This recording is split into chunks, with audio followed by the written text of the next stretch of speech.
Now, on behalf of the EFDD group, Mr. Farage. Very surprised. We're here in what I've been told repeatedly is the home of European democracy, and so surely we could have taken the opportunity this morning to celebrate the Dutch referendum last week, in which the people said no to EU enlargement, no to the deal with the Ukraine, and no doubt had it been Turkey, an even bigger number of people would have said no to Turkish accession.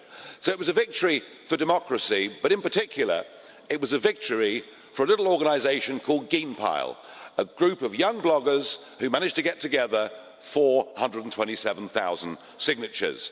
So it was a victory as well for direct democracy, and this in the week when we remember that Gian Roberto Casaleggio, the genius behind the Five-Star Movement in Italy, has died. This, ladies and gentlemen, is the new politics. And yet, we were told by Mr Juncker that if the Dutch voted no, it would be a disaster. But he hasn't mentioned it today at all. And indeed, your predecessor, Mr Van Rompuy, my old mate, says we should just ignore the Dutch and carry on blithely. So what we're seeing is the big battalions of vested self-interest doing their best to completely ignore the will of the Dutch people. Well, I think things are changing. I don't believe these institutions can survive 21st century technology. I think the will of the people is changing politics in a way that makes all of you in this room deeply fearful, and so you should be. And as we in the United Kingdom enter the final countdown of our referendum, all eyes are on this Turkish deal.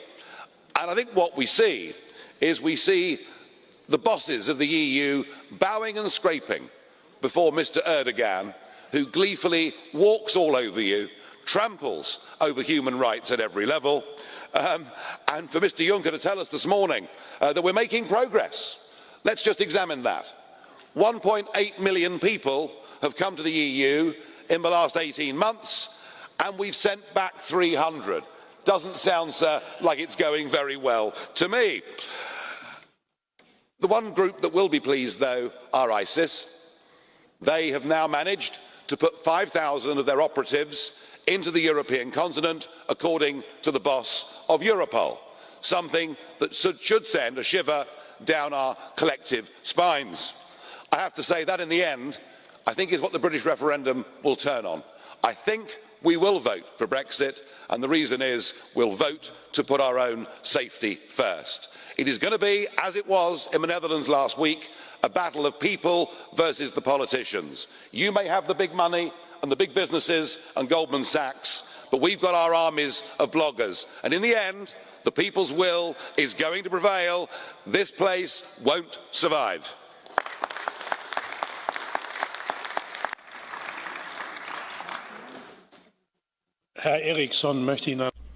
Mr Eriksson has a question for you. Go ahead. Thank you, Mr. Speaker.